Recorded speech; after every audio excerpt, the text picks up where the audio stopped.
Assalamu alaikum and welcome back to another episode of Digipod on DawnNews English. I'm your host, Usama Khilji. Today, we're going to be talking about a very pertinent issue. We're hearing in the news that Instagram is ending its end to end encryption in its direct messages. What does that really mean for our privacy, for our safety?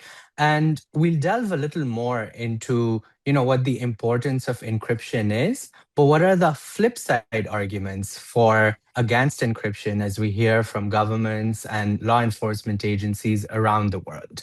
To discuss this and a lot more, we're happy to be joined by Hassan Niazi, who's a lawyer who specializes in technology and is based in Lahore. Thank you very much for joining us, Hassan.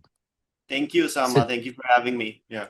so to start with, Hassan, maybe you can give us a bit of context on what end-to-end encryption really is in messaging, and why it has become such a central feature of modern messaging.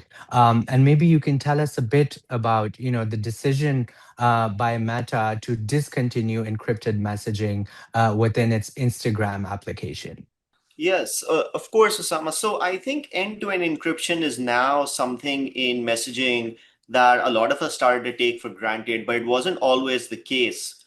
So you have to go back a bit to when Edward Snowden's revelations came about in the US, right? And for those of you who might not be familiar, the revelations was there was a mass surveillance network being operated by the US government on its own citizens.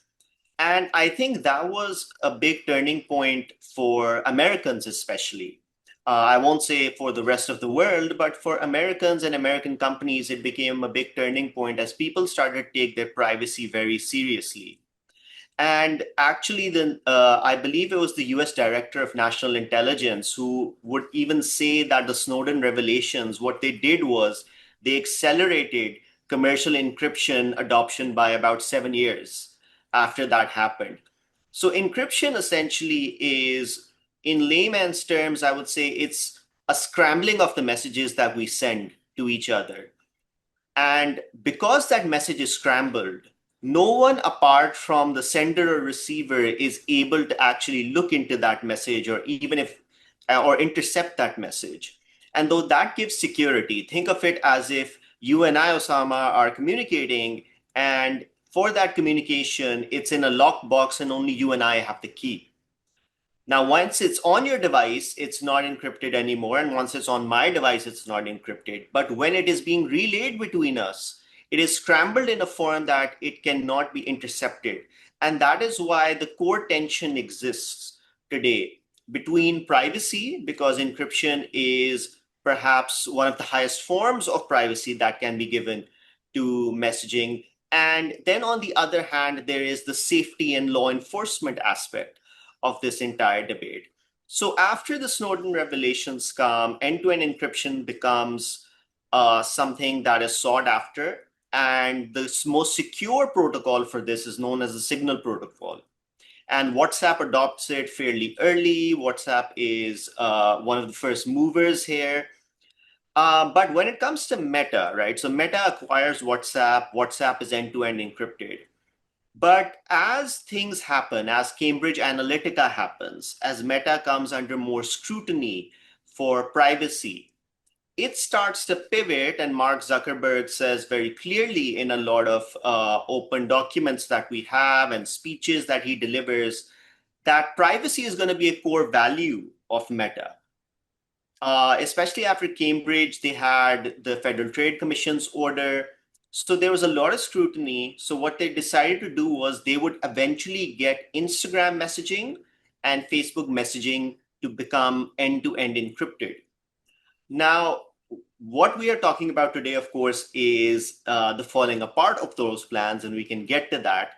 But as sort of a overview, we now have 8th May as the deadline when end-to-end encryption will no longer be available on these direct messaging platforms. It will remain on WhatsApp. Yes, and I think, what Meta is saying now is that because it owns so many of the communication applications that we used, you mentioned Instagram, you mentioned WhatsApp, You have Facebook. Facebook has its own messenger. So there's a family of applications that this company has, and it totals over 3 billion users worldwide, which is, close to almost half of the entire population of the world. So that's a lot of data that the company's processing on the daily. And what Meta has said is that, oh, we're ending encryption on Instagram, but people can still use WhatsApp for encrypted messaging, right? Um, but I would like to come back to Instagram and, maybe talk about how initially when the app was bought, Instagram was just for sharing photographs, and then slowly messaging came into being, and now a lot of people communicate through it.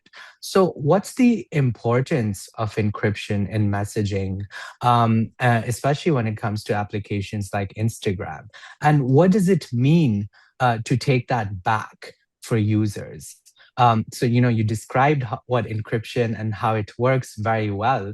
But in practical terms, what are the risks that people could face with their messages not being encrypted?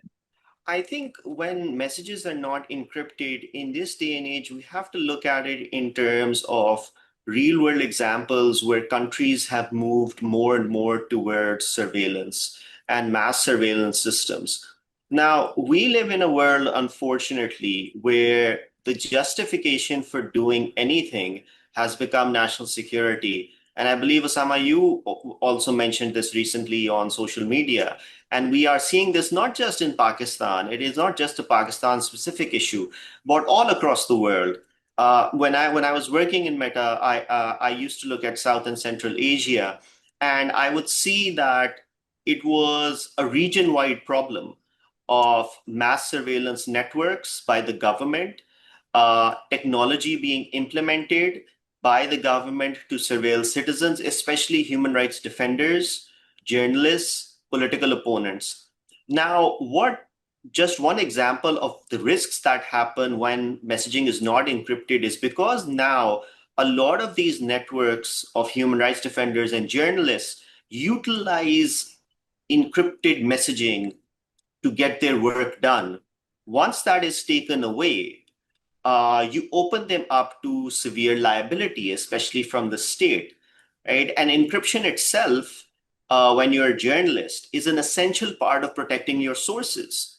So now your sources open up. You can't do your job. If you are a human rights defender and you are talking to a political dissident or a political opponent who might not be in favor with the government, that sort of communication opens up as well. But I think we understand a bit the risks from the government side.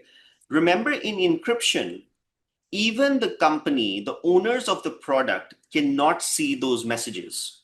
So even when you complain, let's say you complain on WhatsApp, which is the most secure one of the more secure ones, the company doesn't actually see your WhatsApp chat if you report a chat. It only sees more or less the last five messages in the chat because the application takes a screenshot and sends it for review. So even companies aren't able to see it. So that also gives us a level of security. Why? Because we need to be more conscious of the amount of information we are giving companies because we say a lot online, and we have seen through examples like Cambridge Analytica and so on, how that is then used to direct influence operations as well. So the data we have now in this world, which the European Union has even said that we have a right to be forgotten, all those rights become compromised if companies, the government, and a whole other network of bad actors even have access to your messaging through advanced technology that is pretty freely available now.